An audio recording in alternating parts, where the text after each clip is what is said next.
L'histoire débute avec un homme et une femme, vêtus de kimono, marchant silencieusement le long d'une rivière. Finalement, ils traversèrent un pont et continuèrent leur chemin jusqu'à atteindre un point précis de ce cours d'eau. À ce moment-là, l'homme désigna les rapides de la rivière, affirmant que ce cours d'eau était un véritable dévoreur d'hommes. La femme s'approcha alors de lui, posant sa tête sur son épaule, et après l'avoir appelé Sensei, lui dit qu'il était temps pour eux de partir ensemble, ce à quoi il acquiesça. Juste après, ils se lièrent les mains avec un cordon rouge et il déclara, l'appelant Saken, qu'ils seraient unis pour toujours à partir de cet instant, pour l'éternité. Cependant, avant qu'ils ne puissent faire ou dire quoi que ce soit d'autre, un camion surgit et les percuta tous les deux. Incroyable, il n'y avait même pas de route là. Truckcon prend vraiment son travail très au sérieux. Bref, je m'égare. Ce jour-là, un grand auteur et son amante quittèrent ce monde. Notre protagoniste se réveilla dans ce qui semblait être une église, et il en conclut que c'était le monde où les gens allaient après leur mort. En fait, il souligna même que c'était un endroit de style occidental. À ce moment-là, une femme qui ressemblait à une prêtresse elfe apparut et lui dit que ce n'était pas le monde après la mort.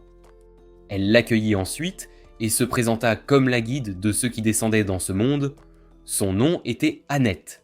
Elle lui expliqua également qu'il se trouvait dans un monde différent de celui d'où il venait. Ils marchèrent tous deux vers une fenêtre et il put voir un dragon voler dehors tandis qu'elle lui expliquait qu'il avait été choisi et transporté là, dans cette terre enveloppée de ténèbres, nommée Zauberberg. Annette lui indiqua alors que sa mission était de devenir un héros qui apporterait la lumière à ce monde. Cependant, sa réaction fut des plus inattendues. Au lieu de paniquer ou de s'enthousiasmer, il garda son calme imperturbable et voulut simplement vérifier si, après avoir échoué à tuer son amante et lui-même, il avait été emmené dans cet étrange monde. Après qu'Annette l'eut confirmé, il dit seulement que sa vie avait été honteuse. La prêtresse était alors sur le point de lui révéler les détails de sa mission, mais avant qu'elle ne puisse dire quoi que ce soit, il prit plusieurs pilules sédatives dans une nouvelle tentative de se suicider, ce qui paniqua la femme. Cependant, la prêtresse réagit rapidement et utilisa une magie purificatrice pour le sauver. Presque immédiatement, il se réveilla, et sans perdre son sang-froid, il lui dit qu'elle n'avait pas besoin de faire cela. En fait, il ajouta qu'elle le dérangeait, et lui demanda d'arrêter. Néanmoins, la femme ne l'écouta pas. Elle le réprimanda et réaffirma qu'il deviendrait un héros qui accomplirait sa grande mission de sauver ce monde. Malheureusement pour elle, il répondit qu'il s'en moquait, et ajouta qu'il cherchait juste un endroit pour mourir. Il commença alors à prendre davantage de pilules, ce qui paniqua de nouveau la prêtresse. La femme lui demanda alors pourquoi il faisait cela après avoir été choisi par ce monde. Il se moqua d'elle et lui dit qu'il n'avait pas demandé à être choisi, mais la prêtresse lui demanda en retour s'il n'avait pas été visité par un camion, ce qu'il confirma. Elle expliqua ensuite que le camion était le camion de sélection de l'autre monde.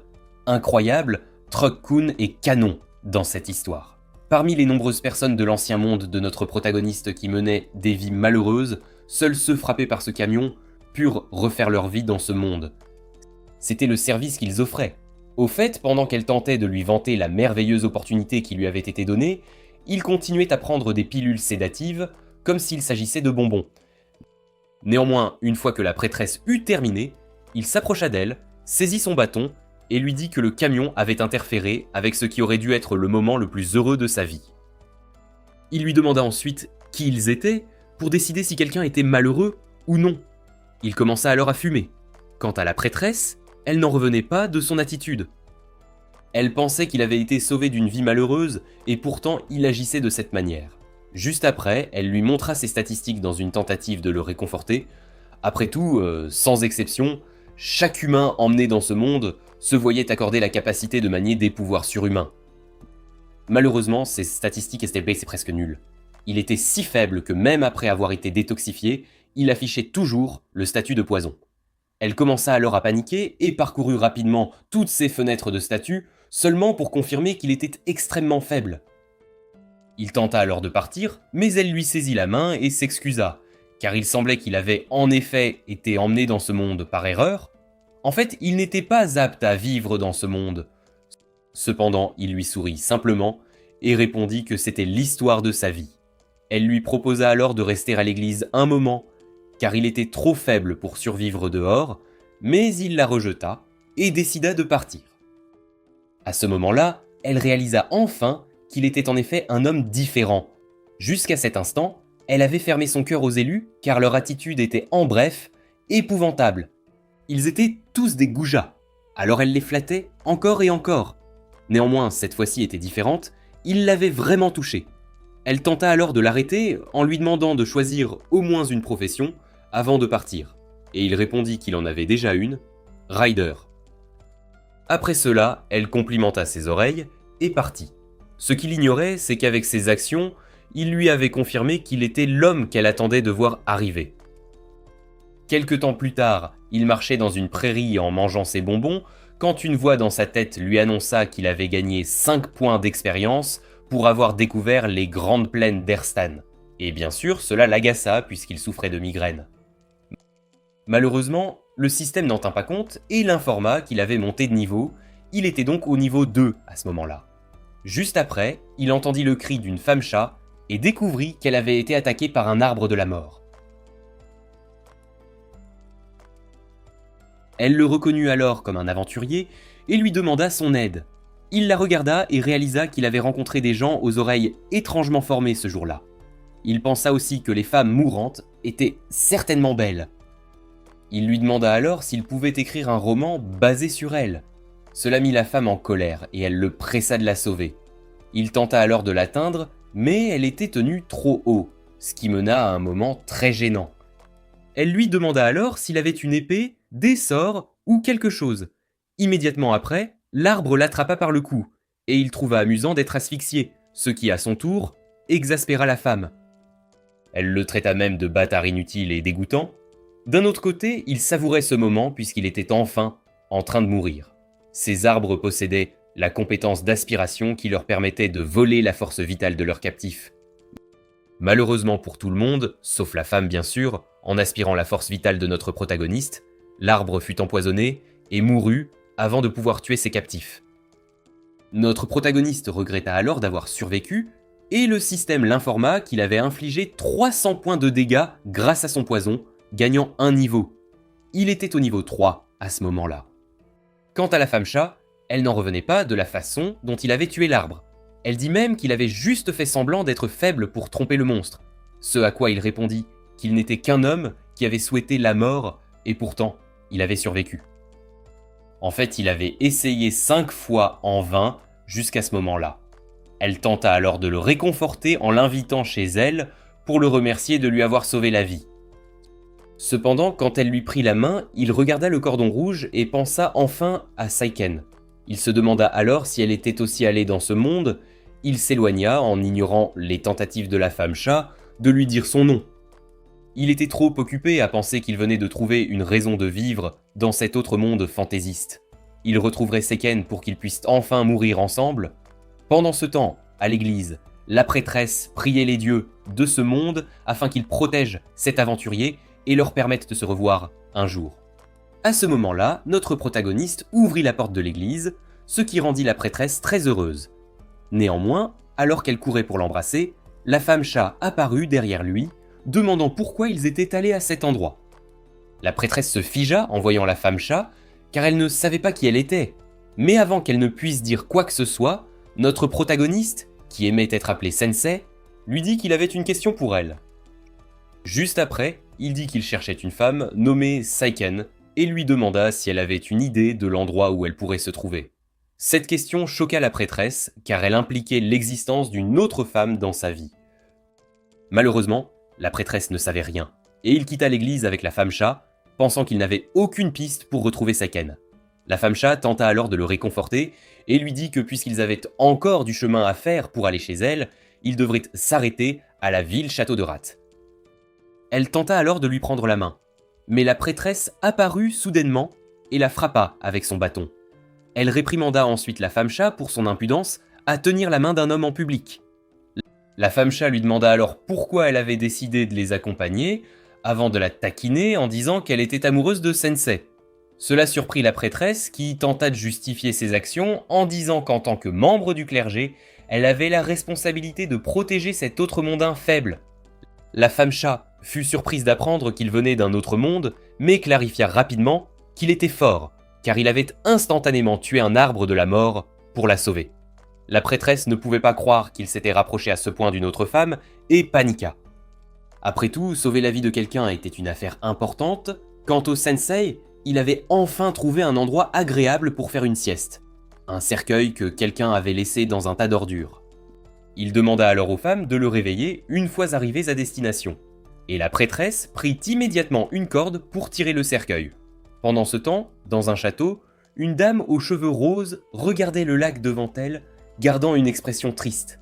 La prêtresse et la femme chat faisaient un énorme effort pour tirer le cercueil. Avec notre protagoniste à l'intérieur, en utilisant 2 cordes, on pouvait voir qu'elles étaient très fatiguées, car il était trop lourd. En fait, la femme chat n'en pouvait plus et cria sur le sensei puisqu'il pouvait marcher sur ses 2 jambes. Cependant, il n'y eut aucune réponse et la femme chat soupçonna même qu'il était peut-être mort, mais la prêtresse vérifia rapidement sa fenêtre de statue et confirma qu'il allait bien. Elle suggéra alors de continuer, puisqu'ils étaient déjà près du château. Au fait, comme notre protagoniste avait appelé la femme chat, Tama, Annette continua de faire de même, bien qu'elle sût que ce n'était pas son nom, car elle voulait la taquiner. Quant au sensei, il pensait à Seiken et se jura de la retrouver pour qu'ils puissent se suicider ensemble. Quelque temps plus tard, ils arrivèrent à destination, la ville-château de Roth, et Tama ouvrit le cercueil en réveillant notre protagoniste. Il quitta rapidement le cercueil, et après avoir vu tout autour, ne put s'empêcher d'être convaincu qu'il était bien dans un autre monde. Incroyable! Les habitants de cette ville sont vraiment résistants. Ils virent une personne se réveiller d'un cercueil au milieu d'une rue bondée, et ils réagirent à peine. Juste après, Annette suggéra d'aller au château et d'avoir une audience avec le roi. Ensuite, ils rencontrèrent le roi, qui les accueillit aimablement, se présentant comme Thomas, et sa fille, la princesse Charlotte, fit de même. Il leur offrit alors de se reposer cette nuit-là, dans les appartements du château, ce qui fut très bien accueilli par les femmes. Bien que le roi acceptât à une condition, il voulait entendre les histoires des voyageurs car il les aimait beaucoup. Après avoir entendu cela, le sensei sourit et demanda s'il pouvait leur raconter ce que l'on ressentait en dormant dans un cercueil. Bien sûr, cela surprit le roi qui pensa même que notre protagoniste le menaçait. Heureusement, Annette intervint rapidement et complimenta la beauté de la princesse. Cela détendit l'atmosphère et le roi lui dit joyeusement que sa fille allait bientôt se marier. Il leur demanda même des conseils à ce sujet. Immédiatement après, il présenta Gomez, le vaillant guerrier, et Otto, le ménestrel errant de l'amour, aux voyageurs.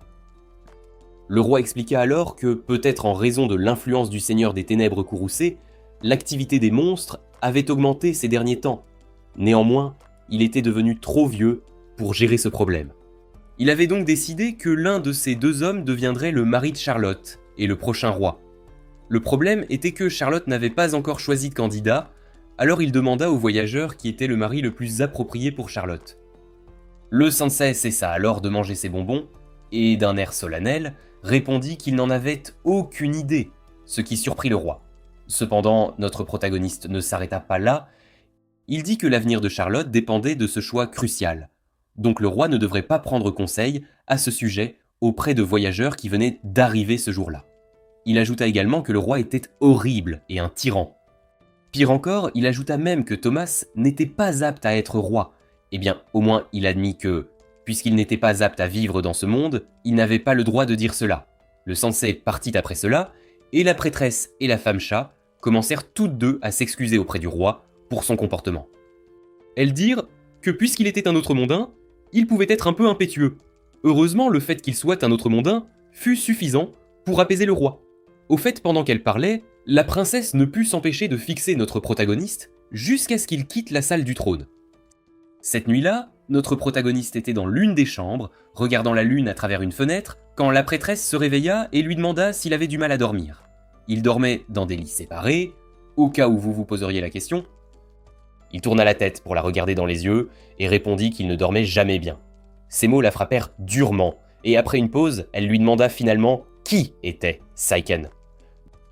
Malheureusement, avant qu'il ne puisse répondre, la prêtresse remarqua que Tama dormait sous les couvertures de notre protagoniste. La femme chat reposait même sa tête sur ses cuisses. C'en était trop pour Annette qui frappa l'autre avec un oreiller et commença à la réprimander. Les deux femmes continuèrent de se disputer un moment, et le sensei profita du chaos pour quitter la pièce inaperçu. Il commença alors à errer dans les couloirs du château, et rencontra finalement Charlotte, qui regardait le lac avec la même expression triste qu'auparavant. Il s'approcha d'elle et lui dit que c'était une belle vue. Elle acquiesça, et ils commencèrent tous deux à contempler le lac et le reflet de la lune sur sa surface. Cependant, il brisa rapidement l'ambiance en disant que cela lui donnait envie de se noyer. Évidemment, cela surprit la princesse, qui lui demanda s'il était si troublé qu'il souhaitait se suicider. Mais il se moqua d'elle et répondit qu'il lui semblait qu'elle était plus troublée que lui. Elle se tut, mais après un moment, il dit qu'elle ne pouvait toujours pas choisir entre M. Gomez et Otto. D'une part, M. Gomez était déjà le plus fiable de leurs soldats, et le roi avait également foi en sa force. Pour cette raison, elle devrait probablement le choisir. D'autre part, Otto était son ami d'enfance. Chaque fois qu'elle se sentait abattue, il écrivait des chansons et allait les lui chanter. En fin de compte, elle ne savait pas quoi faire. Il rit alors un peu et dit que, contrairement à lui, elle était une fille vraiment gentille qui se souciait de son père. Il ajouta également que sa vie avait été une série continue de problèmes. En fait, il avait tenté de se suicider et de mourir avec quelqu'un d'autre de nombreuses fois, ce qui avait grandement gêné son père et sa famille. Cependant, il précisa qu'il n'avait jamais demandé à personne d'autre de choisir comment il devait vivre pour lui. En fin de compte, elle devait décider par elle-même ce qu'elle ferait. Et pour cela, elle devait se demander ce qu'elle voulait vraiment. Il partit après avoir dit cela, mais ces mots résonnèrent profondément en la princesse. Le lendemain, le roi convoqua de nouveau les voyageurs dans la salle du trône, où il se trouvait avec la princesse, Otto et Monsieur Gomez. La raison était que Charlotte avait enfin choisi qui elle épouserait, il voulait donc que les voyageurs servent de témoins. Annette et Thomas placèrent leur pari et discutèrent un peu puisqu'ils soutenaient des candidats différents, et juste après que le roi eut demandé à Charlotte de se tenir devant l'homme qu'elle avait choisi et de prononcer ses vœux, elle se dirigea vers notre protagoniste, lui prit la main et déclara qu'elle voulait mourir avec lui. Bien sûr, cela stupéfia tout le monde. Pire encore, même la prêtresse s'évanouit après avoir déclaré qu'il n'y avait pas de Dieu. Charlotte expliqua ensuite qu'après avoir parlé au sensei, elle avait réalisé qu'elle ne voulait épouser aucun des candidats, car ils avaient tous deux des choses qui l'agaçaient. Évidemment, le roi ne put accepter cela et tenta de la forcer à choisir un mari. En fait, il prit sa décision plus mal que les candidats eux-mêmes. La princesse réprimanda alors son père parce qu'il voulait qu'elle se marie sans lui demander son avis. En fin de compte, personne n'avait pris en compte ses sentiments, à l'exception de notre protagoniste. Néanmoins, avant qu'il ne puisse continuer à parler, Monsieur Gomez retira son armure et se révéla être un minotaure, un serviteur du seigneur des ténèbres courroucées. Il confessa alors qu'il avait l'intention d'acquérir ce royaume en devenant son roi, puis de l'offrir au seigneur des ténèbres. Le pire pour le minotaure fut qu'il avait révélé sa couverture à cause d'un malentendu. Il avait cru que la princesse avait percé son déguisement, mais elle ne l'aimait tout simplement pas. Malheureusement, il ne pouvait plus reculer à ce stade. Alors il décida de tuer tout le monde. Des soldats arrivèrent après avoir entendu le tumulte, mais le minotaure les vainquit facilement. Juste après, Thomas cessa d'essayer de réveiller la prêtresse et fit face au minotaure. Après tout, elle était une artiste martiale de niveau 14. Otto, en tant que ménestrel errant de niveau 89, commença à chanter une chanson avec sa harpe et Tama pensa qu'elle recevrait des buffs. Mais rien ne se produisit, sauf que notre protagoniste fut enchanté par la mélodie. La bataille continua, mais Tama fut incapable de blesser le minotaure. Au contraire, il l'avait déjà blessé avec ses cornes, il déclara même qu'il la tuerait avec sa prochaine attaque. Néanmoins, avant qu'il ne puisse agir, le sensei l'interrompit et demanda s'il pouvait le tuer, lui et la princesse, en premier. Cela prit le minotaure par surprise, même la princesse ne l'avait pas vu venir, mais il expliqua calmement qu'ils souhaitaient tous deux mourir. Le minotaure rit et répondit qu'il leur accorderait leur souhait. Il ajouta également qu'après cela, il réduirait la ville en cendres, tuant chaque dernier citoyen de ce royaume. Le sensei dit alors qu'il n'y avait aucun problème avec cela. Après tout, puisqu'ils étaient sur le point de mourir, rien n'avait d'importance pour eux. Charlotte commença à trembler. Mais notre protagoniste l'ignora, et le Minotaure lança son attaque. Juste après, alors que la princesse faisait face à la mort pour de vrai, Charlotte réalisa qu'elle ne voulait pas mourir, mais vivre et protéger les habitants de ce royaume. Après avoir entendu ces mots, notre protagoniste reconnut son véritable désir, et lui dit qu'il savait qu'elle était une princesse gentille. Il la repoussa alors en disant qu'elle n'était pas apte à partager ce moment avec lui. Malheureusement pour le sensei, Annette s'était enfin réveillée et avait créé une barrière pour bloquer l'attaque en disant qu'elle ne le laisserait pas mourir tant qu'elle serait à ses côtés. En tant que prêtresse de niveau 18, sa barrière était assez forte pour briser les cornes du Minotaure. Immédiatement après, Tama porta le coup de grâce avec une attaque de compétence et envoya le Minotaure à travers le mur, directement dans le lac. Après cela, Annette et Tama se remercièrent mutuellement et enterrèrent la hache de guerre. Juste après, le roi s'agenouilla devant elle et s'excusa pour ce qu'il avait fait. Charlotte lui pardonna et ils pleurèrent tous deux ensemble de bonheur. Plus tard, Thomas a abdiqué le trône et Charlotte, âgée de 16 ans, fut couronnée reine. Quant au trio, Thomas et Annette ont repris leur tâche sacrée de tirer le cercueil du sensei pendant qu'il reposait paisiblement à l'intérieur. Les deux femmes se demandaient si Charlotte allait bien s'en sortir. Mais notre protagoniste a rapidement affirmé qu'elle n'avait absolument rien à craindre, car c'était une décision qu'elle avait prise d'elle-même, en toute conscience. Il a ensuite ouvert le cercueil, et en regardant le château au loin, il a déclaré que si les femmes mourantes étaient certes d'une grande beauté, celles qui se tenaient debout, fermement sur leurs propres deux pieds, l'étaient tout autant. Quelque temps plus tard, par une nuit pluvieuse, une Annette blessée est arrivée à une église, mais lorsqu'une autre prêtresse a tenté de lui porter secours, elle a réussi à lui demander d'aider plutôt son compagnon, qui était en bien plus mauvais état. L'autre prêtresse a alors jeté un œil à l'homme à ses côtés et a serré les dents, réalisant qu'il était très gravement blessé. Immédiatement après, elle a exigé qu'on lui apporte toutes les potions de guérison disponibles et qu'on fasse venir chaque prêtre présent. Un flashback a commencé, montrant Tama et Annette accomplissant la tâche sacrée de tirer le cercueil du sensei, avec lui à l'intérieur. Ensuite, elles ont décidé de faire une petite pause pour manger quelque chose. Juste après, l'ultra méga Chad de cette histoire, eh bien il n'est pas apparu. Et je ne pense pas qu'il y en ait un, d'ailleurs. Quant à notre protagoniste, il a ouvert le cercueil, et la prêtresse lui a offert un peu de pain.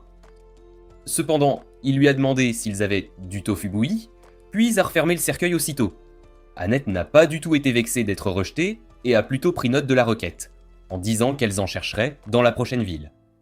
Bien sûr, sa réaction a laissé Tama complètement sidérée, et la femme chat a dû admettre que l'autre possédait un esprit véritablement indomptable.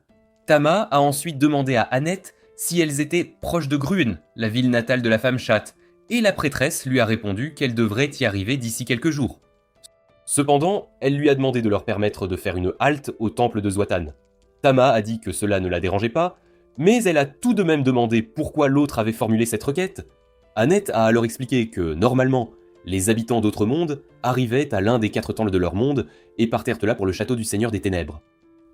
Néanmoins, l'objectif de notre protagoniste n'était pas de vaincre le Seigneur des Ténèbres, mais plutôt de retrouver Saken, donc elle devrait visiter les 4 temples pour recueillir des informations. Bien sûr, cela signifiait que, dans le pire des scénarios, elle pourrait finir par devoir voyager tout autour du monde entier. Est-ce une prémonition ? Parce que je ne pense pas qu'elles trouveront Saken de sitôt, pas avant un bon moment. Au fait, Annette n'avait aucun problème si elle finissait par faire cela. Mais pour Tama, c'était une toute autre histoire. La femme chat a même dit que la prêtresse était folle. Eh bien, je ne dirais pas qu'elle est folle, mais je dois avouer qu'elle est vraiment à fond, complètement dévouée. Après avoir entendu la remarque de Tama, Annette a répondu qu'elle ne voulait pas que Sensei combatte le Seigneur des Ténèbres, car elle ne voulait absolument pas qu'il se mette en danger. Bien sûr, elle était consciente que son attitude la faisait passer pour une guide absolument épouvantable pour les habitants d'autres mondes. Cependant, la femme chat en savait plus. Elle était complètement certaine à ce moment-là que la prêtresse devait vraiment aimer Sensei. C'était une évidence.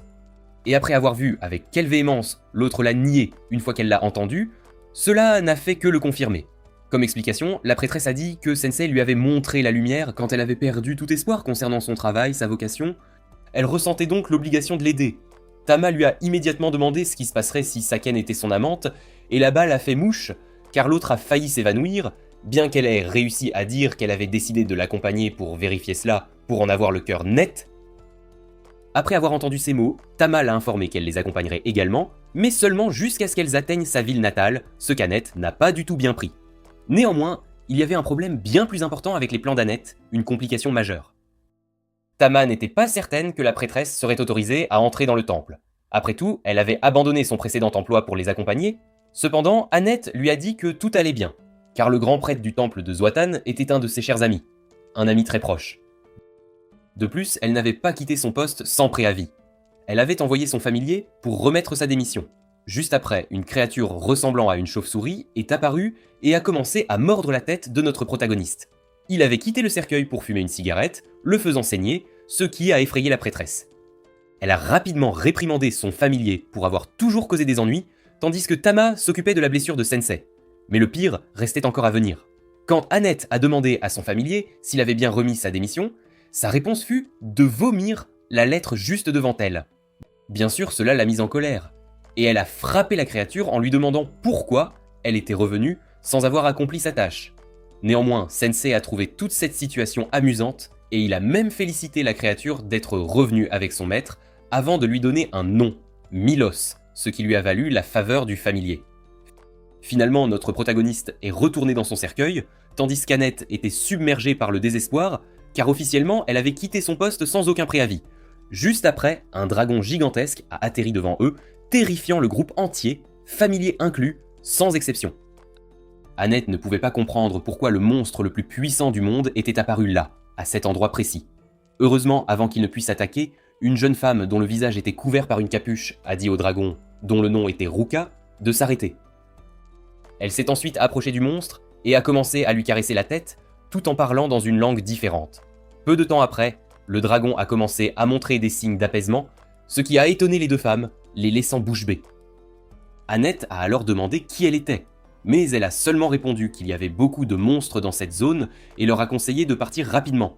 Elle a ensuite remarqué le cercueil et a pensé que le groupe avait déjà subi des pertes, mais notre protagoniste l'a rapidement ouvert, pensant qu'il était temps de manger.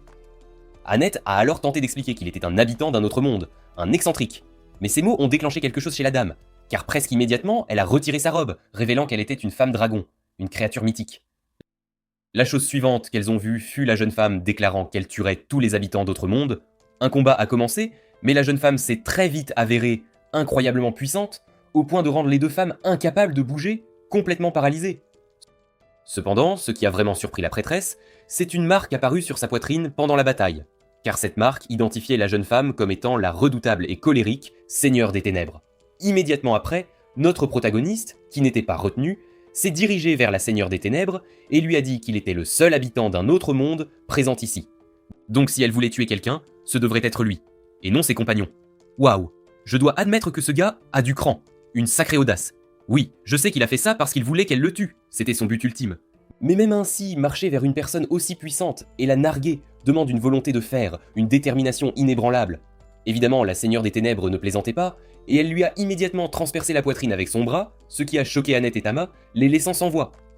Ensuite, elle a retiré son bras de son corps, et il est tombé au sol, se vidant de son sang, tandis qu'elle s'éloignait en disant que son nom était Waldelia.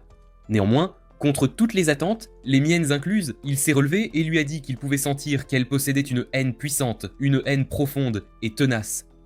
Après tout, il avait lui aussi déjà poignardé quelqu'un, par le passé. Bien sûr, cela l'a mise sur ses gardes, car elle ne comprenait absolument pas ce qui était en train de se passer.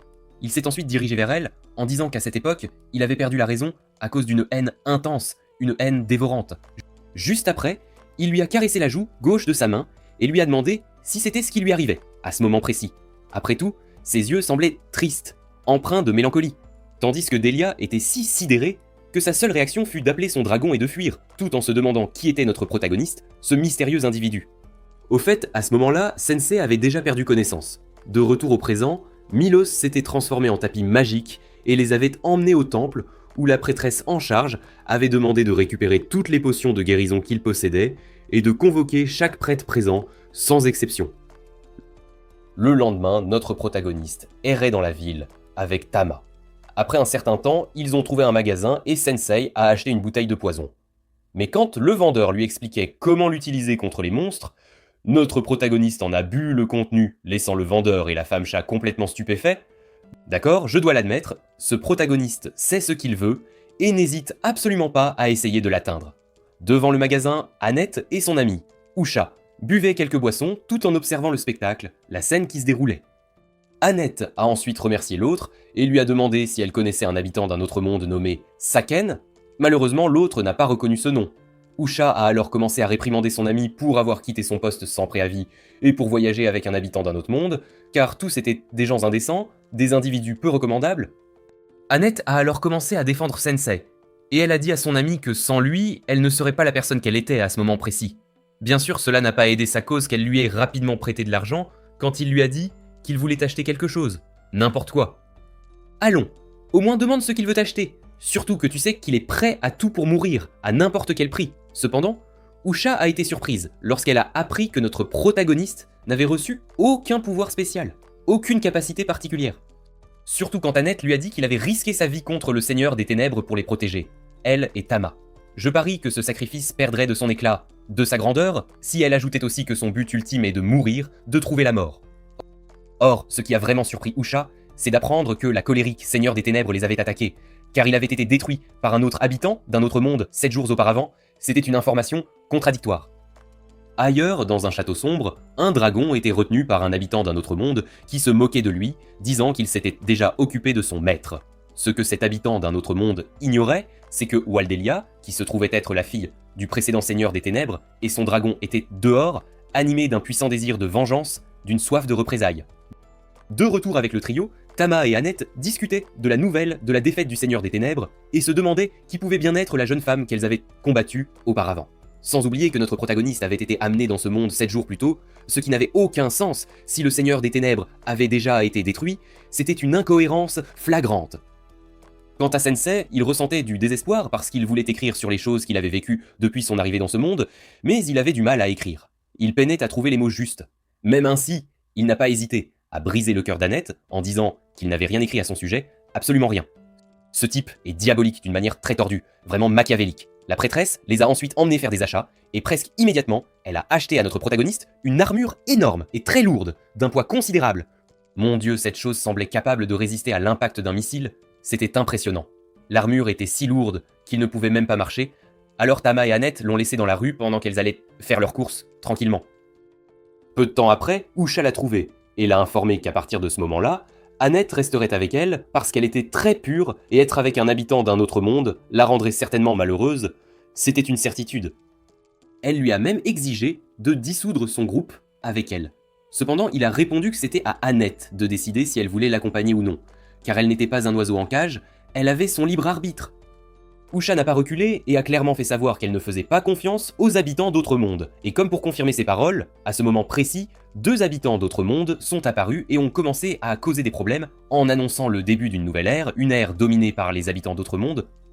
Pour aggraver les choses, l'un d'eux a reconnu Annette qui l'avait précédemment frappée. Enfin, c'était Usha, mais l'ami de Sensei était avec elle, et l'autre s'est immédiatement et de manière menaçante dirigé vers elle avec des intentions hostiles. Quelque temps plus tard, toute la ville était en flammes, tandis que notre protagoniste souriait en disant qu'il sentait qu'il pourrait enfin écrire son chef-d'œuvre, son œuvre ultime. L'un des habitants d'un autre monde, un homme blond, s'est tenu devant Annette et lui a tapoté la tête d'une manière amicale, avec une fausse bienveillance. Ce que personne parmi les gens présents ne savait, c'est qu'il avait profité de cette occasion pour jeter un sort d'asservissement sur la prêtresse, la forçant à devenir son animal de compagnie, hentai détecté, une situation des plus perverses.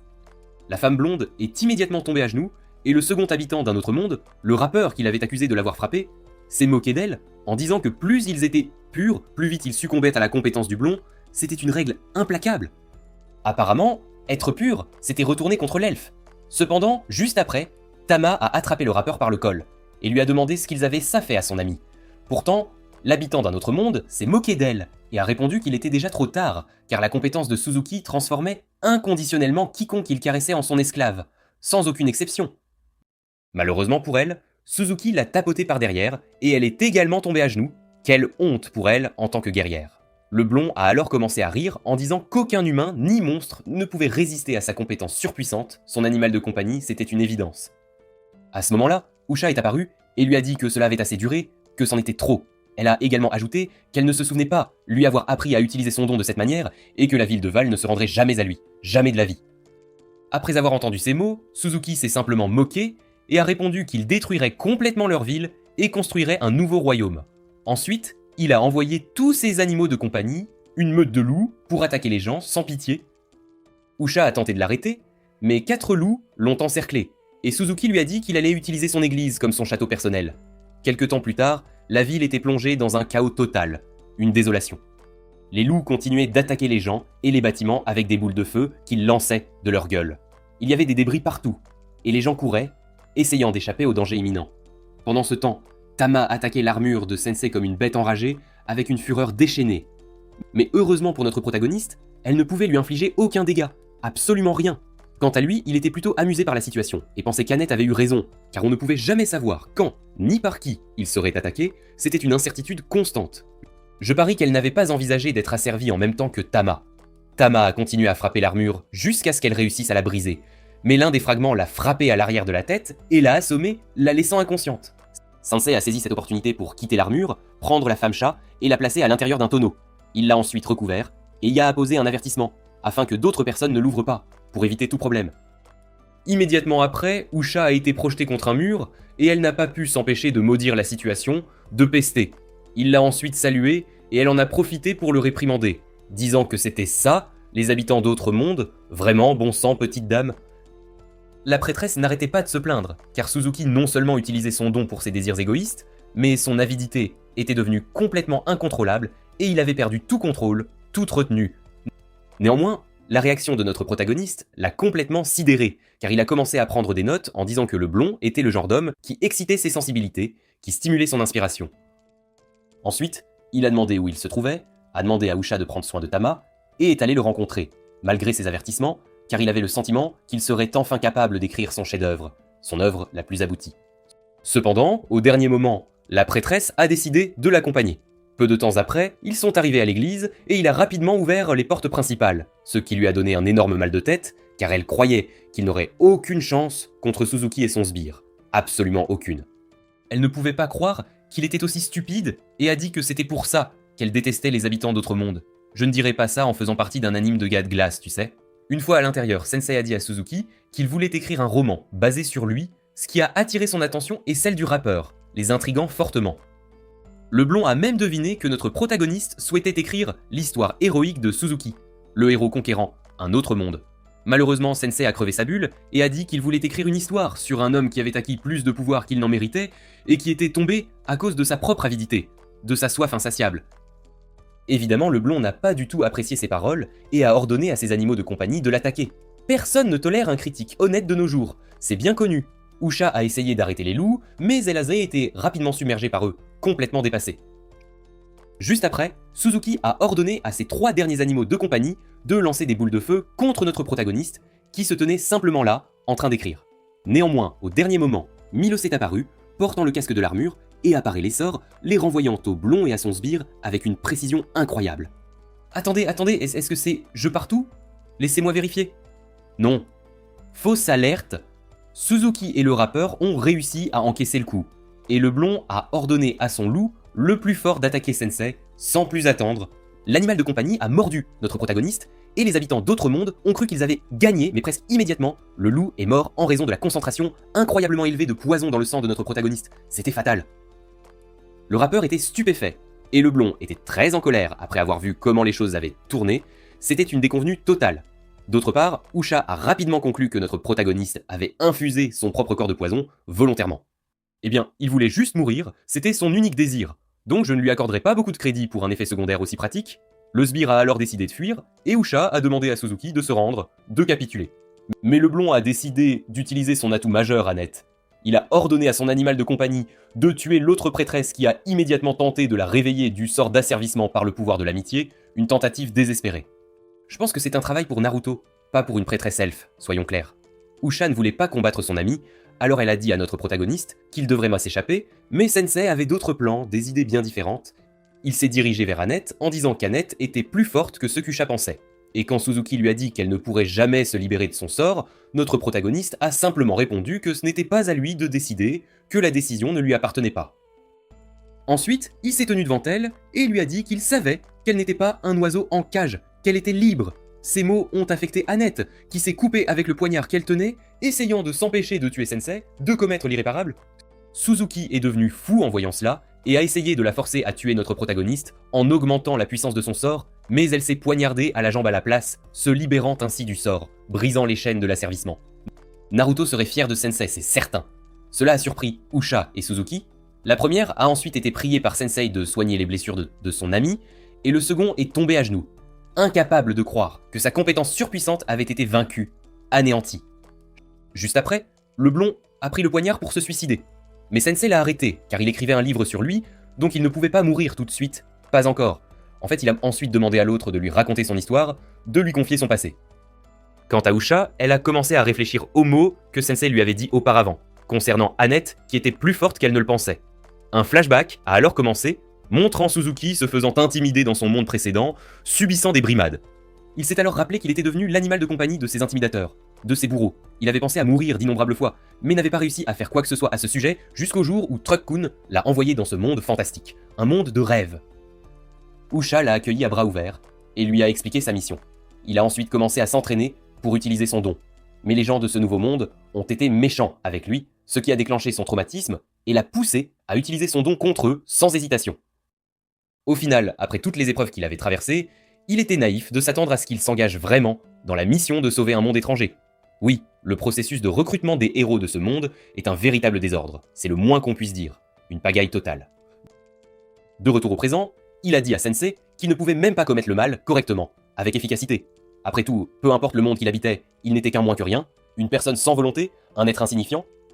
Immédiatement après, notre protagoniste a annoncé qu'il avait terminé son roman et a ajouté qu'il avait écrit l'histoire d'un homme misérable qui, malgré l'espoir de vivre en héros dans ce monde, n'avait pu devenir ni un héros, ni un méchant, en raison de sa propre faiblesse, de son manque de caractère. Waouh, c'était à la fois dur et d'une précision redoutable. Ensuite, Sensei a nommé son nouveau roman, plus jamais autorisé dans un autre monde. Juste après, toutes les pages que Sensei avait écrites ont commencé à flotter autour de Suzuki, créant un cercle magique, un phénomène étrange. Ignorant de son propre sortilège, notre protagoniste a déclaré ne pas considérer l'histoire qu'il venait d'écrire comme un chef-d'œuvre, puis il a déchiré une des pages, ce qui a activé le cercle magique, renvoyant ainsi Suzuki dans son monde d'origine. Cela a stupéfié les deux prêtresses, qui n'arrivaient pas à croire ce qui venait de se produire. À ce moment précis, Annette a remarqué que dans la fenêtre de statue de Sensei, un don était apparu, et il s'appelait Écriture. Après avoir vu cela, Usha en a conclu que c'était probablement une compétence spéciale qui ne s'activait que contre certaines cibles, les habitants d'autres mondes, ce qui signifierait que notre protagoniste avait été amené là pour les combattre. Malheureusement, Sensei était de nouveau déprimé, se demandant s'il trouverait un jour quelqu'un d'autre pour éveiller ses sensibilités. C'est alors qu'il a réalisé que Suzuki était parti, et quand il a demandé ce qui lui était arrivé, Annette a expliqué qu'il l'avait renvoyé dans son monde. De retour en ville, les animaux de compagnie de Suzuki furent libérés de son sort et décidèrent de partir. Pendant ce temps, Tama sortit du tonneau en se plaignant d'y avoir été. Quelque temps plus tard, Usha donna à Sensei le cercueil qu'il avait demandé, et pendant qu'il en profitait, elle emmena Annette à l'écart pour lui parler. Elle a ensuite dit à son ami que Sensei pourrait avoir un rôle important à jouer dans l'avenir de ce monde, ce qui signifiait que leur voyage serait difficile et dangereux. En effet, le processus de recrutement des héros de ce monde est absolument effroyable. Comment peuvent-ils choisir un homme qui veut se suicider pour être leur élu ? Annette voulut dire quelque chose, mais Usha la coupa, et ajouta qu'elle devrait le soutenir. Ensuite, le trio, accompagné de Milos, décida qu'il était temps de quitter cette ville. Mais avant de partir, Usha a demandé à notre protagoniste si Suzuki était devenu ainsi parce que ce monde lui avait accordé plus de pouvoir qu'il n'en méritait. Elle lui a aussi demandé si le blond allait revivre une vie misérable après son retour dans son monde. À la première question, il a simplement répondu que personne ne savait. Et pour la seconde, il lui a dit qu'il était vrai que l'histoire de Suzuki le héros dans ce monde était terminée. Mais son histoire dans son propre monde ne l'était pas, donc c'était à lui de décider si elle deviendrait un chef-d'œuvre ou non. Ces mots ont surpris Usha, mais leur ont aussi apporté du réconfort, en parlant de Suzuki. Après être retourné dans son monde, il avait réussi à trouver un emploi dans un combini qui avait la chance d'avoir un gérant très aimable. Et il a décidé de donner une chance à sa propre vie. Bonne chance, mon ami. Dans la région de Sontag, à la cathédrale Weeb de l'état pontifical, Asha est arrivé par téléportation et un prêtre nommé Wolf l'a accueilli. Cependant, la femme l'a rapidement réprimandé pour avoir encore bu, mais l'autre a répondu qu'il ne pouvait tout simplement pas arrêter. En fait, il a dit qu'elle avait de la chance que les démis vivent dans sa juridiction. D'un autre côté, il vivait un véritable cauchemar, car il devait côtoyer des nains tous les jours, et leur odeur corporelle était absolument horrible. À ce moment-là, un autre prêtre, appelé Sir Gobelin, est arrivé et a réprimandé Wulf pour avoir tenu de tels propos spécistes dans l'état pontifical.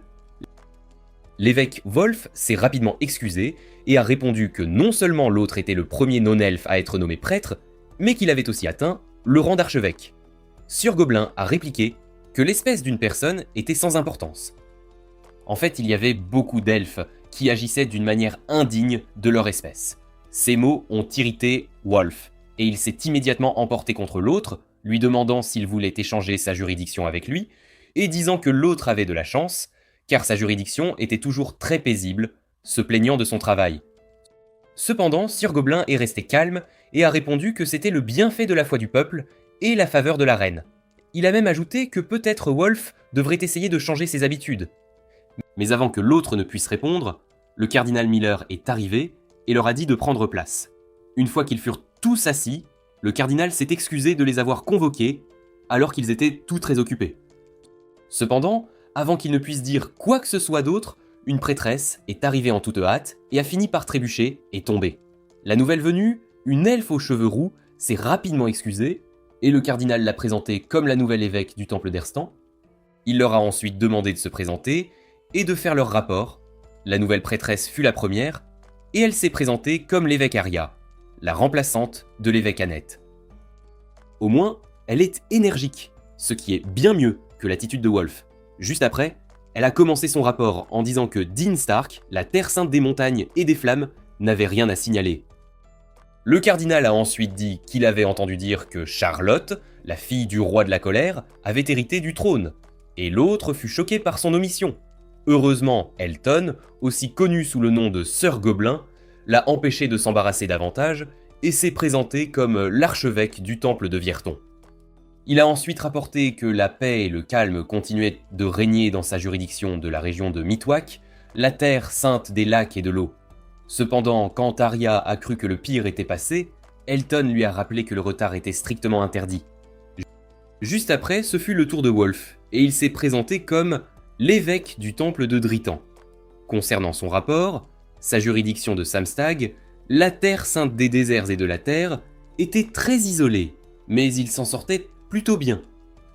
Le cardinal a ensuite dit qu'il avait entendu parler de fréquents conflits entre les nains, je me demande de qui il avait entendu cela, et Wulf a répondu que c'était une chose quotidienne, et a ajouté qu'il l'avait même frappé quand il avait essayé de servir de médiateur.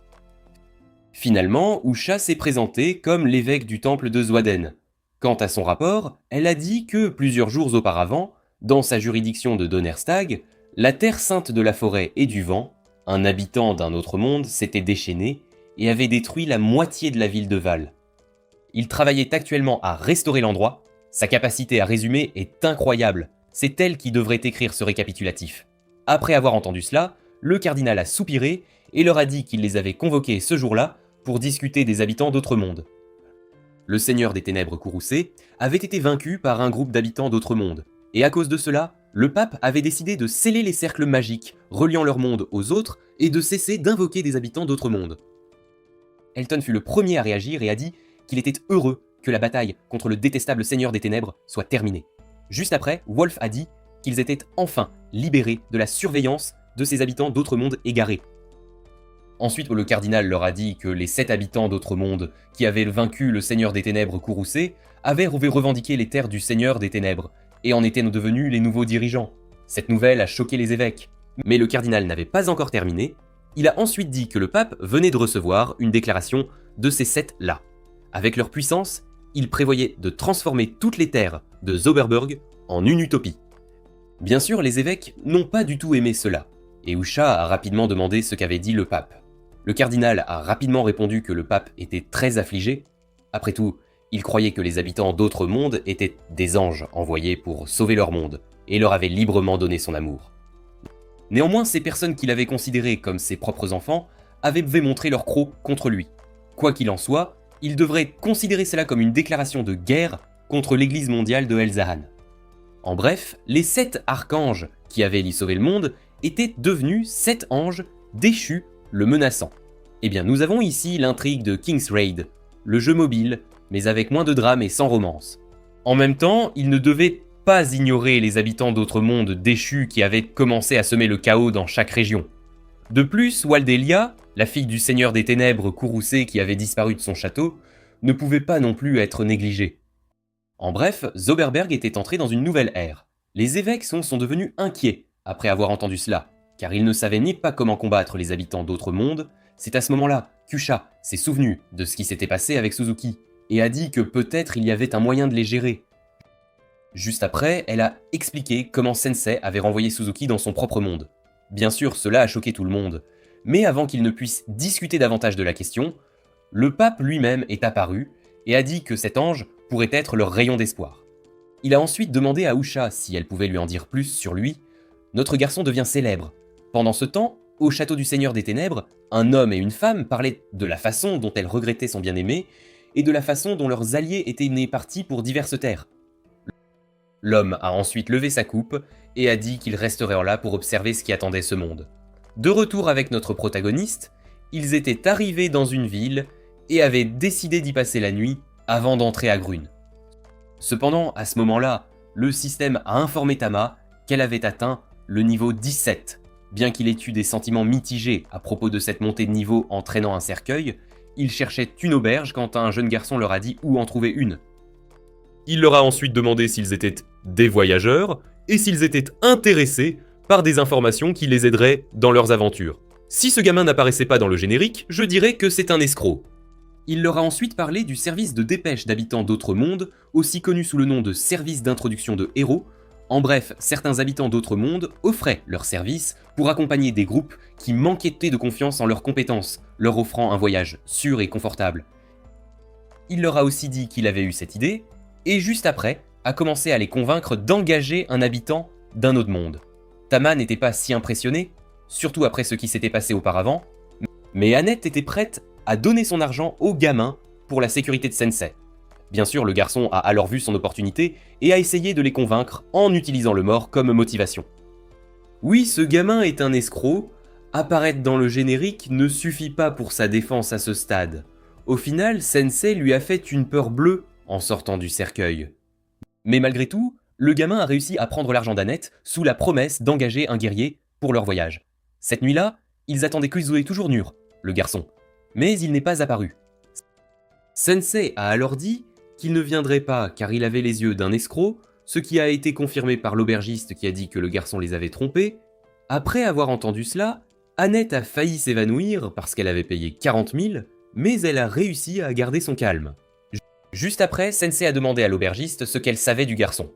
L'aubergiste a alors dit qu'il était un orphelin qui gagnait sa vie en trompant les visiteurs qui arrivaient dans cette ville. C'était la nuisance de la ville, et elle avait même pitié de lui. Pendant ce temps, le garçon était près de la rivière, regardant une épée qu'il tenait dans ses mains quand il a été soudainement kidnappé. Quelque temps plus tard, Nur s'est réveillé dans une cabane au milieu de la forêt et a découvert qu'il avait été ligoté par 3 personnes qui lui avaient tout pris. Il a essayé de les tromper en disant que ses amis habitants d'autres mondes l'aideraient, mais les autres se sont moqués de lui parce qu'ils étaient eux-mêmes des habitants d'autres mondes. Nur était stupéfait et ne pouvait pas croire que les soi-disant héros agissaient de cette façon, surtout quand le trio a décidé de le tuer. Heureusement, quand leur chef était sur le point de lui tirer dessus avec une arbalète, Sensei est apparu et a bougé son bras, faisant en sorte que la flèche frappe la jambe d'un des sbires. Juste après, l'autre l'a analysé et a paniqué après avoir confirmé qu'il était un habitant d'un autre monde, mais a presque immédiatement dit à leur chef qu'il pouvait l'attaquer puisque ses statistiques étaient nulles. Le chef a ensuite visé Sensei avec son arbalète, qui est devenu très excité à l'idée d'être tué. En fait, ses statistiques ont commencé à augmenter si vite que les habitants d'autres mondes ne savaient plus quoi faire. Pour compliquer les choses, Sensei a commencé à marcher vers eux avec un air très effrayant, tout en montrant où le chef devrait viser sa flèche pour assurer le coup fatal. Au final, le trio n'a pas pu gérer ses émotions et s'est enfui en criant que notre protagoniste était un pervers, et c'est pourquoi il est important de savoir travailler sous pression. Au final, Sensei était déçu, disant que les autres DA, des menteurs, mais avant qu'il ne puisse penser à autre chose, Nur lui a demandé s'il était un héros, ce que notre protagoniste a rapidement nié. Cependant, le gamin le voyait vraiment comme un héros et était très heureux. Après avoir vu l'expression de Nur, Sensei a souri et a dit que les adultes étaient des jeunes qui avaient été trahis, Mais il était encore un enfant comme il se devait. Il n'était pas encore prêt à devenir un adulte. Ensuite, il est parti. Et oui, il n'a pas détaché le gamin. 10 points pour Gryffondor. Le lendemain matin, nos protagonistes étaient prêts à reprendre leur voyage.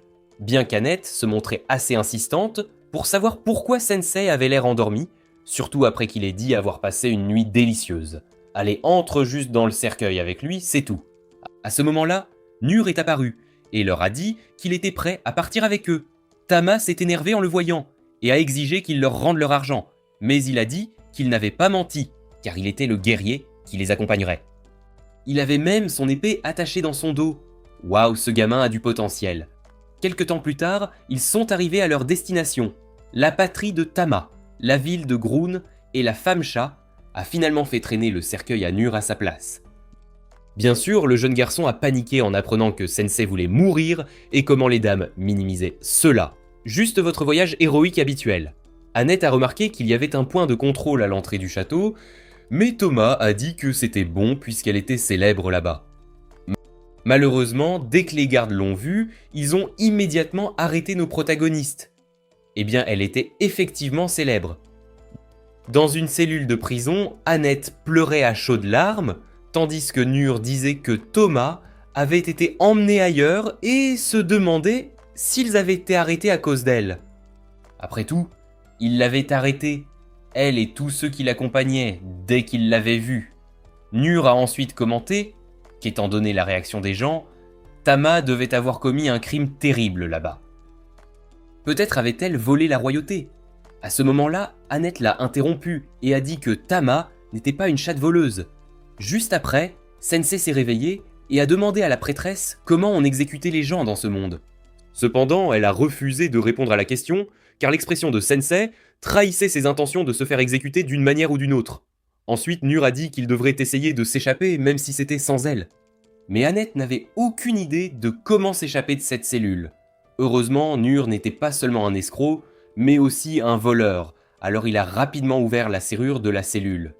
Et non, Annette, ce n'est pas la compétence d'un vaillant guerrier, tu as raison, mais c'est quand même une compétence très utile pour des moments comme ceux-là.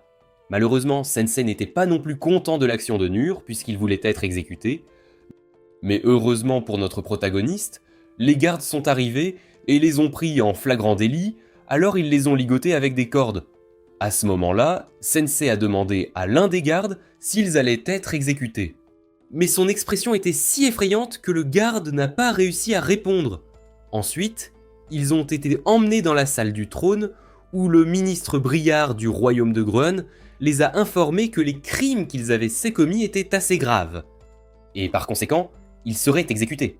Annette a demandé quels crimes ils avaient prétendument commis, et le roi sibérien, qui était également présent, a répondu qu'ils avaient kidnappé la princesse de leur royaume, Mathilda, donc l'exécution était la punition appropriée.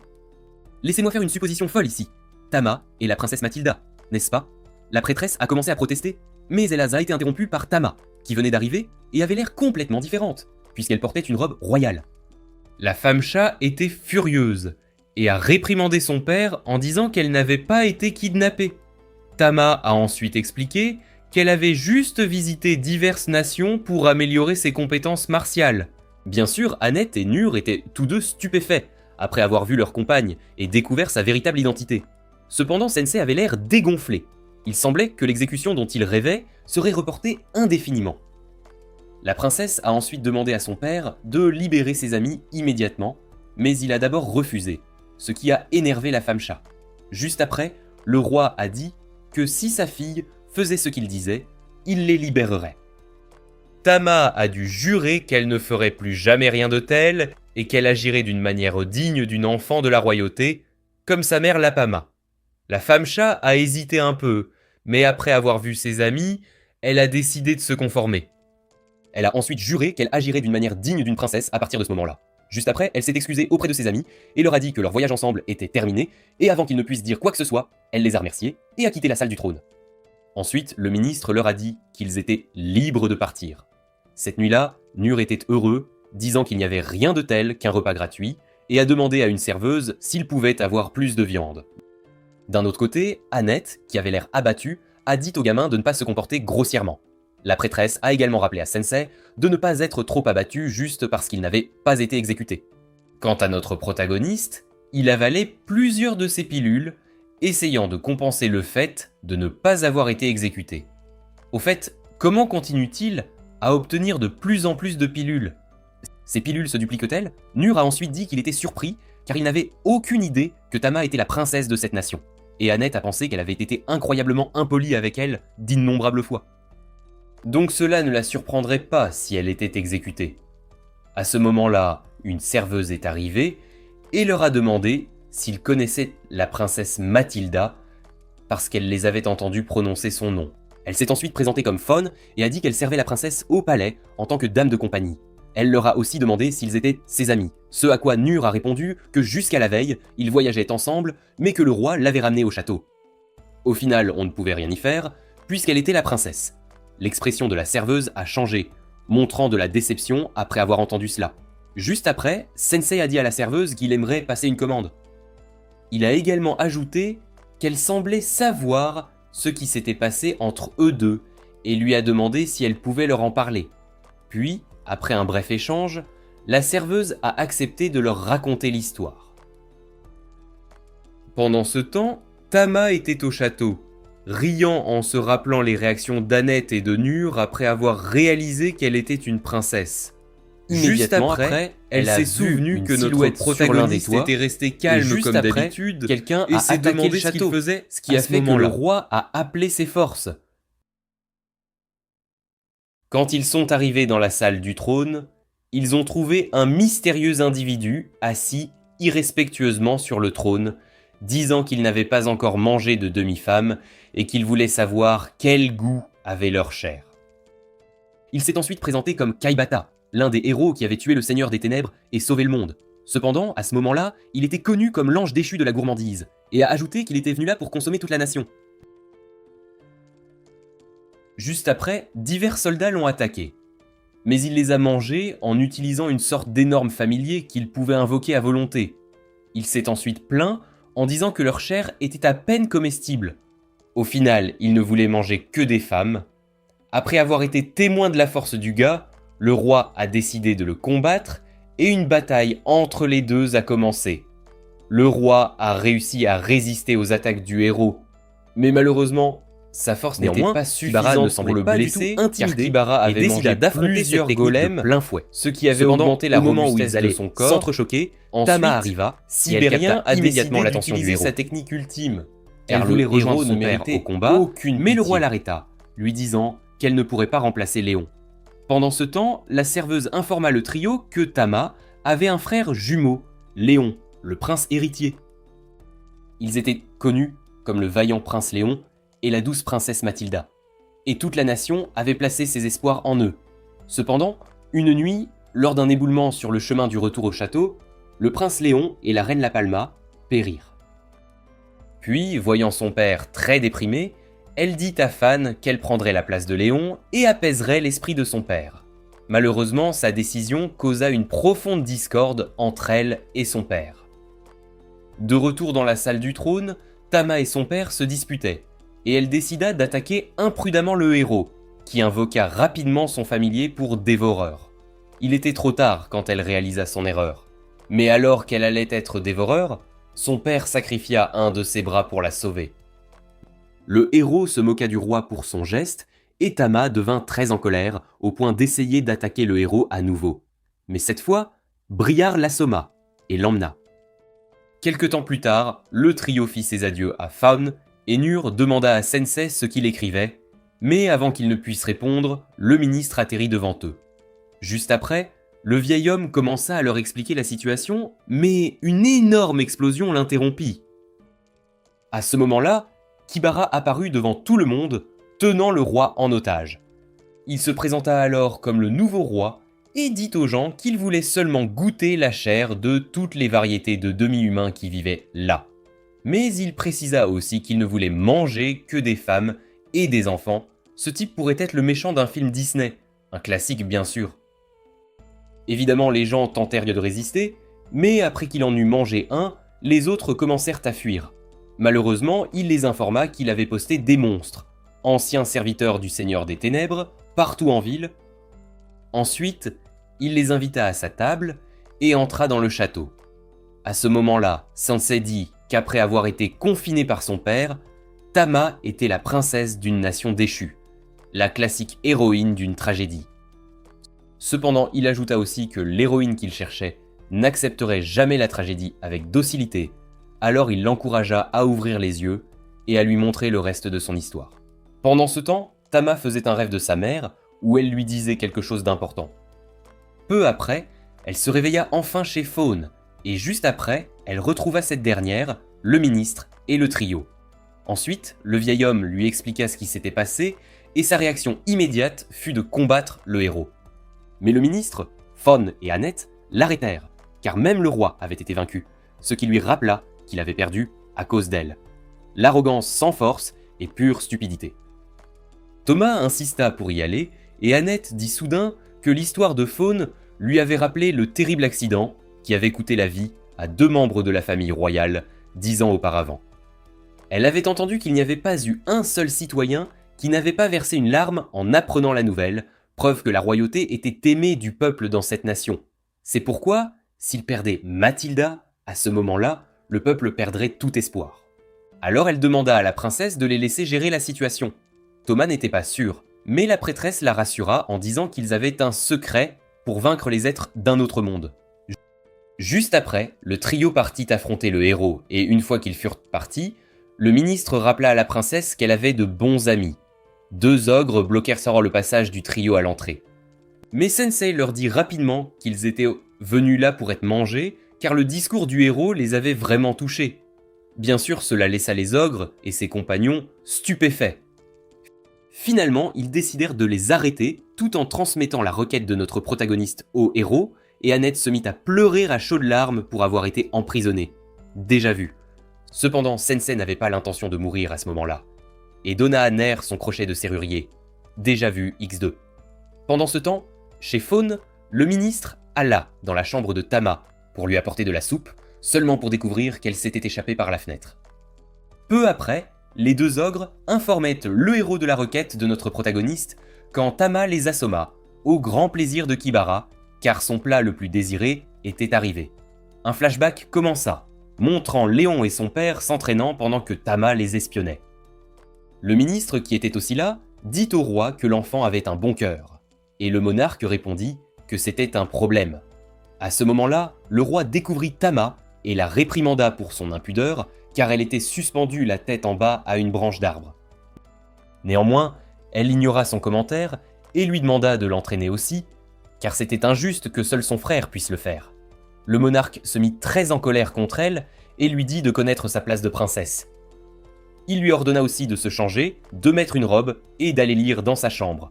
Ensuite, la reine peignait les cheveux de Tama et lui demanda ce qui s'était passé avec le roi. Tama lui dit alors qu'elle détestait son père, voulait étudier les arts martiaux et souhaitait ne pas être née princesse. La mère de Tama lui demanda alors d'écouter attentivement ce qu'elle allait dire. De retour au présent, le roi la réprimanda d'être venu le secourir, mais Kibara dit qu'il avait pensé que son plat principal arriverait s'il utilisait son père comme appât. Tama se prépara alors à combattre, et le héros commença à marcher vers elle en disant que ce serait dommage de la manger en une seule bouchée au lieu de savourer ce repas. Il dit ensuite qu'avant qu'elle ne meure, il devrait avoir un peu de divertissement. Immédiatement après, il utilisa le corps d'un garde pour la distraire. Et son plan fonctionna car elle baissa sa garde, lui permettant de la frapper au ventre. Pour aggraver les choses, il avait utilisé une compétence de foudre pour l'électrocuter au passage. Finalement, elle fut projetée contre un mur. Tama vomit du sang, mais ne perdit pas connaissance.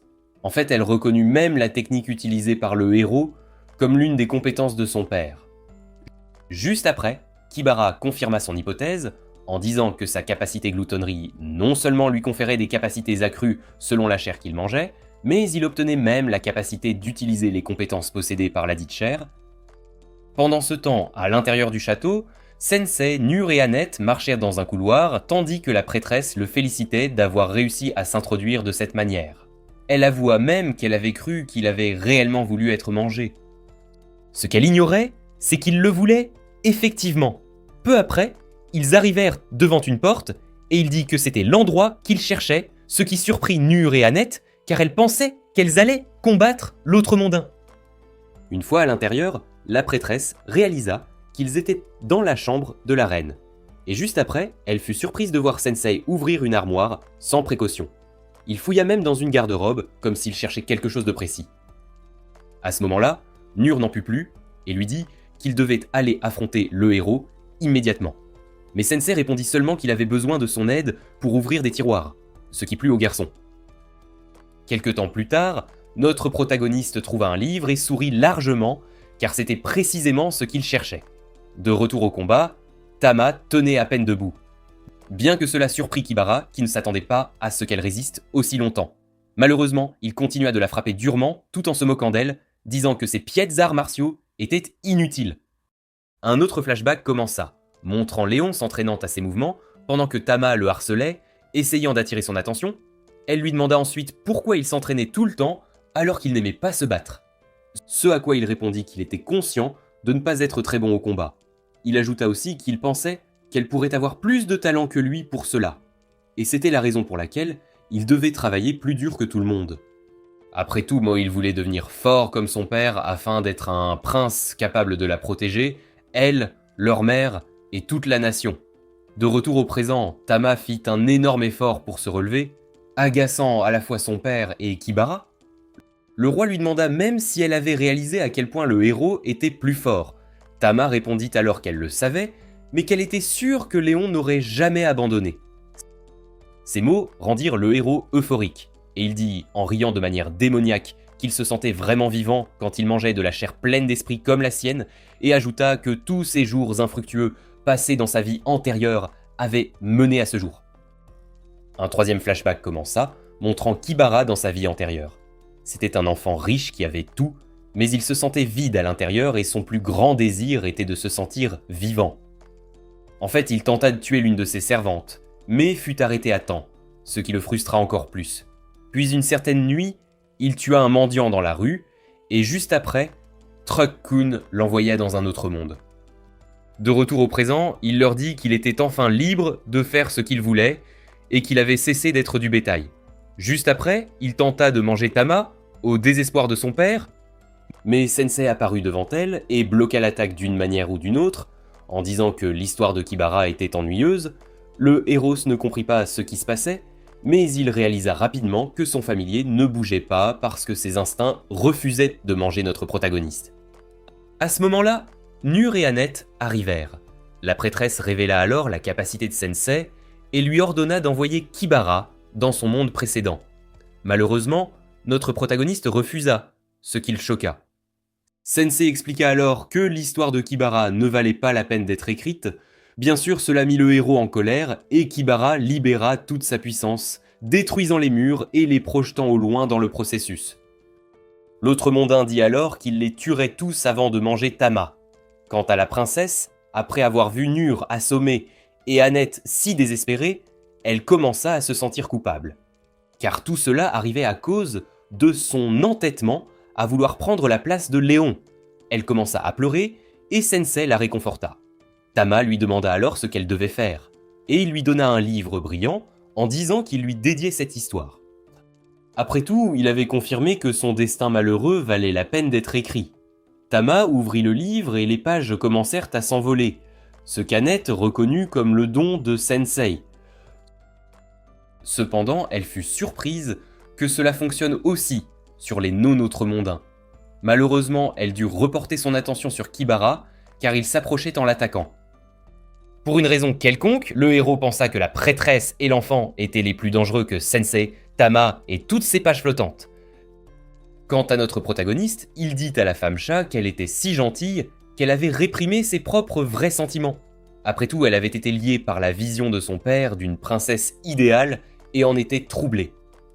Elle avait alors tenté de remplacer son frère comme prince idéal, mais ses sentiments sincères n'avaient pas été compris, élargissant le fossé entre elle et son père, et la faisant perdre de vue sa véritable identité également. Cependant, sa défunte mère lui avait dit qui elle était censée être.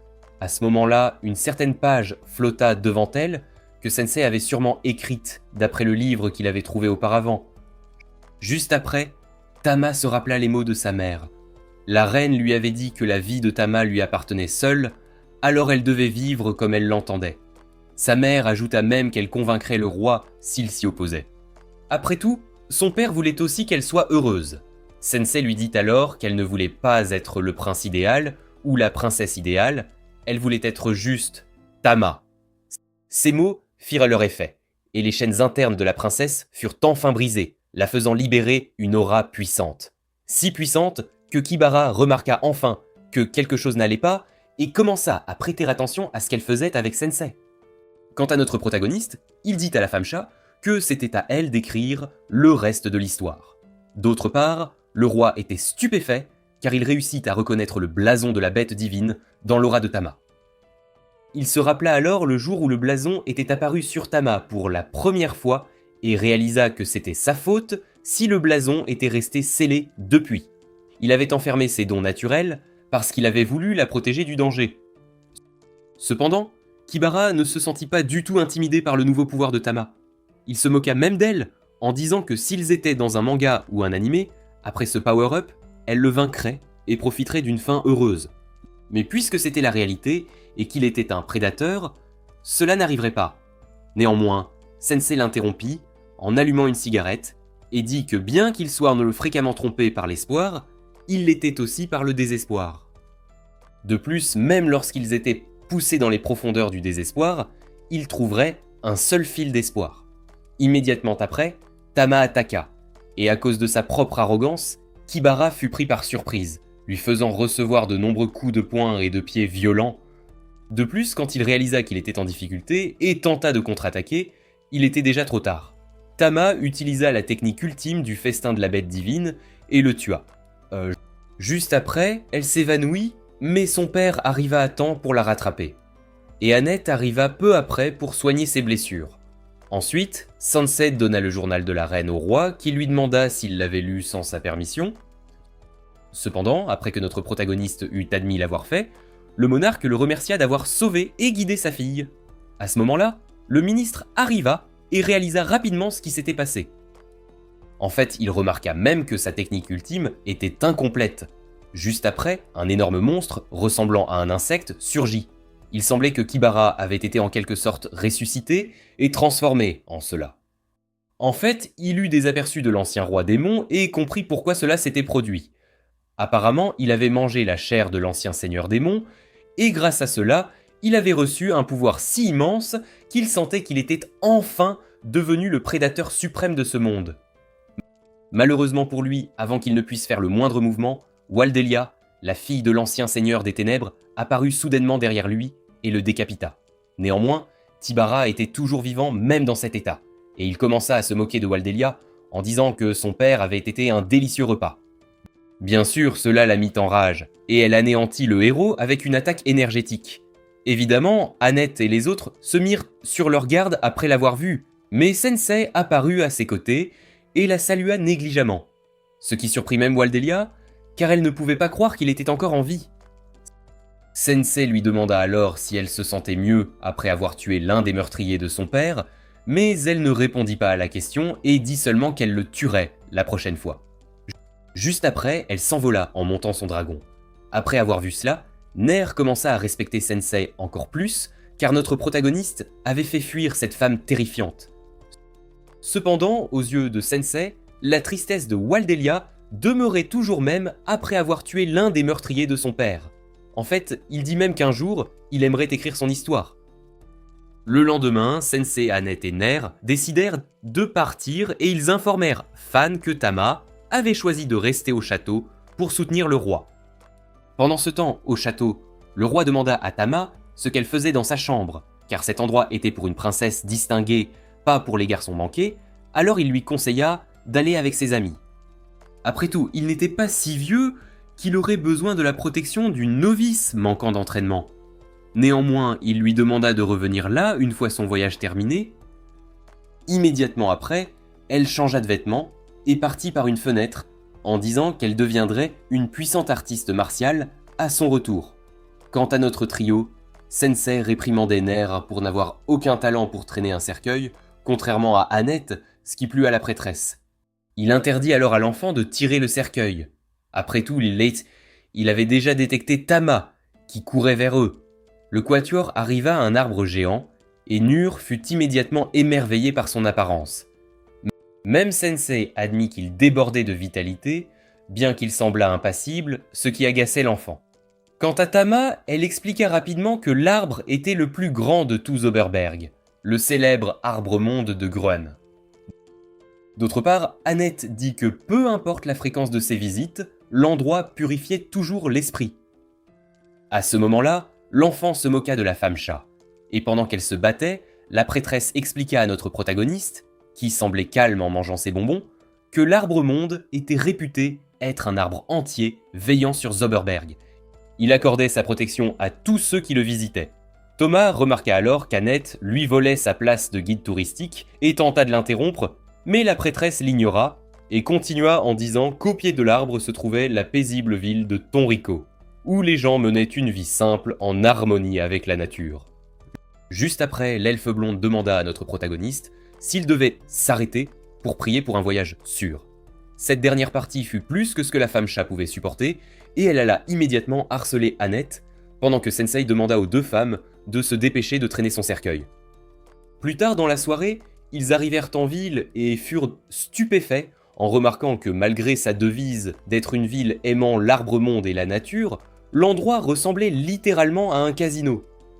L'entrée avait même des néons, des feux d'artifice et des enseignes lumineuses avec le mot casino.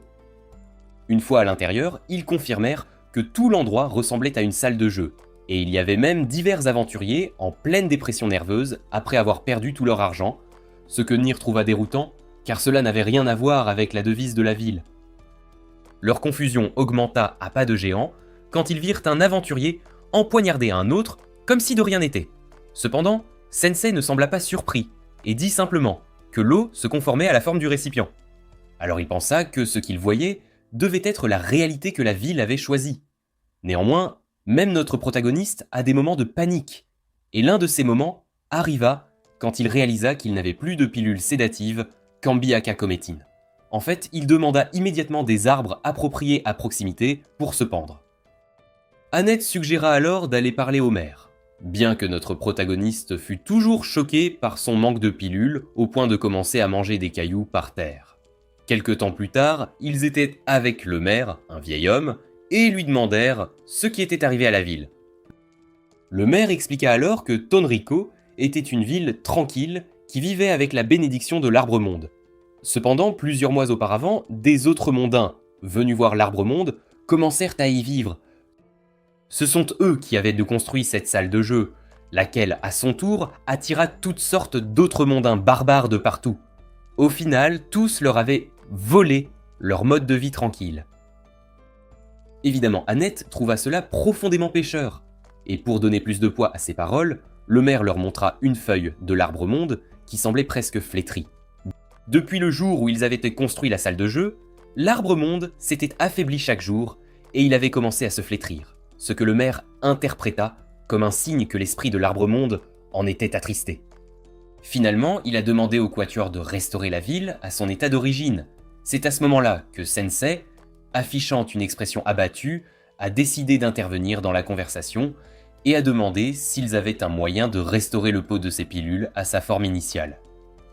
Bien sûr, Tama ne pouvait pas comprendre notre protagoniste, mais avant qu'elle ne puisse dire quoi que ce soit, un chevalier en armure étincelante est apparu, affirmant avoir surpris leur conversation et qu'il sauverait l'arbre-monde. Il s'est ensuite présenté comme Yamada, l'autre mondain, ce qui a mis les dames et l'enfant sur leur garde. Sensei essayait toujours de faire en sorte que son pot produise plus de pilules. Le chevalier a alors dit qu'il comprenait leur méfiance envers les autres mondains, mais qu'il était différent. C'était quelqu'un qui désirait sincèrement la paix pour ce monde, il ne pouvait donc pas ignorer les méfaits de ses compagnons autres mondains. Immédiatement après, il s'est agenouillé devant le maire et lui a demandé de lui permettre de gérer la situation. Tama n'en croyait pas ses yeux, et Annette est devenue heureuse en disant qu'ils devraient aider Monsieur Yamada et sauver la ville ensemble.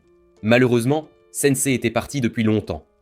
Il marchait près du casino, se plaignant que son esprit et son corps semblaient être en très bonne santé après ne plus être sous l'influence des pilules, alors il a décidé d'y remédier le plus tôt possible, Soudain, il a trouvé l'entrée d'une grotte sur une colline voisine, et après avoir dit que cet endroit sentait l'immoralité, il a décidé d'y entrer.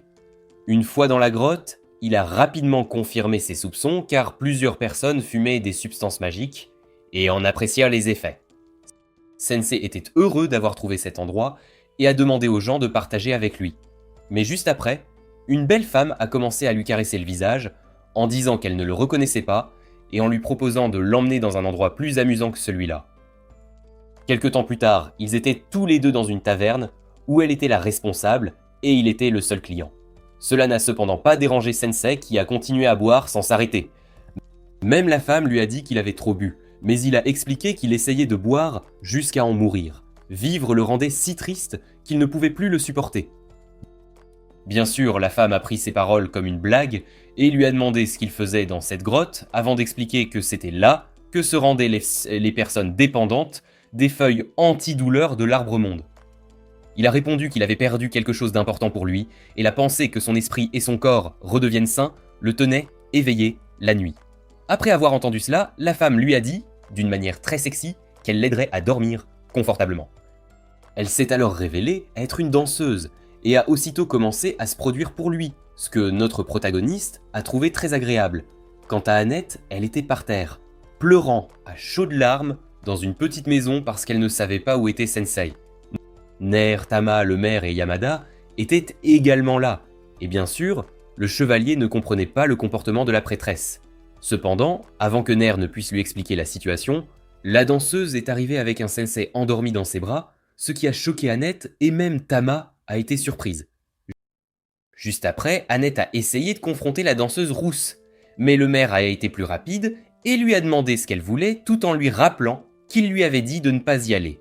La femme, qui s'appelait Esh, a répondu qu'elle était venue déposer Sensei et elle est partie immédiatement après. Tama a alors demandé au maire qui elle était, et il a répondu qu'elle était connue sous le nom de sorcière de Tandrico. Quand les autres mondains construisaient le casino, ils n'ont pas pu les arrêter, mais elle a réussi à gagner leur faveur et a ouvert un bar juste à côté. Elle avait toujours été une femme mystérieuse qui vivait en périphérie de la ville. Il l'avait laissée tranquille car elle était inoffensive, mais c'était une vraie filoute.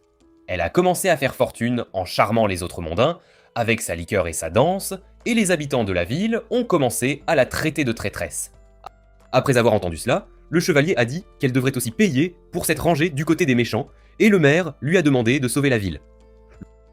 Le lendemain, Sensei quittait la maison quand Annette l'a arrêté, en disant qu'ils étaient sur le point de commencer le combat contre les autres mondains, mais notre protagoniste a répondu qu'il n'avait pas accepté ce travail dangereux et que tout ce qu'il voulait, c'était la paix offerte par le bar. La prêtresse a essayé de dire autre chose, mais Yamada l'a arrêté en disant que c'était inutile, car Sensei avait déjà été charmé par la sorcière. Une fois au bar, il a remercié Eshe de lui avoir fait oublier sa douleur, mais la femme a répondu qu'il ne devrait pas traîner là, sinon il ne devrait pas la blâmer si elle le ruinait. Ce à quoi il a répondu qu'il voulait précisément cela. Ensuite, Eshe lui a parlé d'une légende qui disait que lorsque l'esprit de l'arbre-monde descendrait, les souhaits des faibles et des malades seraient exaucés, et ils seraient sauvés. Elle lui a alors conseillé de prier pour apaiser sa douleur, mais il a répondu que c'était elle qui voulait être sauvée, ce qui l'a surprise. Après tout, sa danse, bien que magnifique, était remplie de tristesse. Elle a essayé de dire quelque chose, mais des autres mondains sont arrivés à ce moment-là, et ont commencé à se battre pour de l'argent. Apparemment, certains perdants devaient beaucoup d'argent aux propriétaires du casino. Néanmoins, les propriétaires faisaient face à un autre problème. Il n'y avait presque plus de gens avec de l'argent en ville. Alors ils envisageaient de déplacer le casino ailleurs. Bien que leur chef ait eu une autre idée, ils attireraient les demi-humains qui vivaient de l'autre côté du pont. Esh est alors intervenu pour leur rappeler leur promesse que seuls les autres mondains pouvaient jouer au casino. Mais les chefs ont simplement répondu que c'était des affaires, et ont fait remarquer qu'avec plus de clients, elle gagnerait aussi plus d'argent. Néanmoins, la femme a dit qu'elle leur versait 1 tonne d'argent de protection pour qu'ils ne touchent pas aux gens de l'autre côté du pont. Malheureusement, ils l'ont simplement ignoré et ont décidé de kidnapper quelques personnes pour leur faire fumer des feuilles comme test. Elle a essayé de les arrêter, mais a été frappée à la place. Heureusement, Sensei l'a rattrapée en lui disant qu'elle n'était pas une sorcière, mais un ange, ce qui l'a fait rougir. À ce moment-là, une explosion s'est produite, Et quand les propriétaires d'y sont sortis, ils ont découvert que notre Yamada et les autres avaient détruit le casino. Bien sûr, les autres mondains étaient très en colère, mais alors qu'une bataille était sur le point de commencer, Sensei s'est interposé et a commencé à réprimander le chevalier pour son attitude, qui à son tour a réprimandé notre protagoniste pour ne pas s'être joint à lui. Finalement, Sensei s'est simplement assis, et le chevalier a combattu les autres mondains qu'il a vaincus avec paix.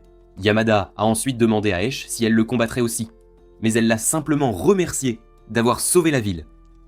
Le maire et les habitants de la ville sont arrivés à ce moment-là et ont commencé à louer le chevalier, mais quand ils ont vu Esh, ils ont commencé à l'insulter, à lui jeter des pierres et à lui dire de quitter la ville. Même Yamada n'a pas pu les arrêter. À ce moment-là, Sensei est apparu devant elle, pour la protéger, tout en traitant les autres de racailles à cause de la façon dont il traitait celle qui s'était battue seule pour protéger la ville. Il a ensuite expliqué comment Esh manipulait les autres mondains pour les tenir en respect, afin qu'aucun mal n'arrive aux habitants. Évidemment, les gens ne l'ont pas cru, et Esh a dit à Sensei que c'était bon avant de s'excuser et de quitter la ville. Pendant qu'un chevalier étonné et impuissant assistait à la scène et que les gens célébraient. Yamada a alors demandé à Sensei s'il savait que cela arriverait, et notre protagoniste a répondu, en fumant une cigarette, que la ligne entre la justice et le mal était une chose floue. Pourtant, beaucoup souhaitaient une distinction claire et ne doutaient jamais d'être bon. Le chevalier lui a demandé s'il avait tort, et Sensei a répondu qu'il ne savait pas, mais la chose claire était que la ville avait volontairement laissé partir son propre protecteur. Notre protagoniste a ensuite quitté la ville avec ses amis. Comme pour confirmer les paroles inquiétantes de Sensei, le maire est apparu et a demandé à Yamada de devenir le garde du corps de la ville, tout en expliquant qu'il prévoyait de continuer le commerce de vente des feuilles de l'arbre-monde à ceux qui étaient dépendants. Après tout, les malfaiteurs partis, l'arbre produirait plus de feuilles. Le maire a même offert à Yamada 10% des bénéfices, ce qui a été le coup de grâce pour le chevalier, avant qu'il ne fasse une petite dépression. Pendant ce temps, Tama a dit que la faim lui avait laissé un mauvais goût dans la bouche, et Annette a demandé à Sensei s'il avait vu toute la situation à l'avance, ce à quoi il a répondu qu'il était aussi comme Yamada en un sens, car il avait également échoué à sauver Esh. À ce moment-là, l'arbre-monde s'est finalement desséché, ce qui a étonné tout le monde, et juste après, une femme avec des ailes de papillon est apparue devant Sensei. C'était la véritable forme d'Esh. Elle était l'esprit de l'arbre. Elle l'a ensuite remercié de l'avoir comprise et lui a donné une bénédiction afin qu'il puisse trouver un peu de paix dans sa vie, remplissant son pot de nombreuses pilules. En fait, il avait acquis le cométain d'infini,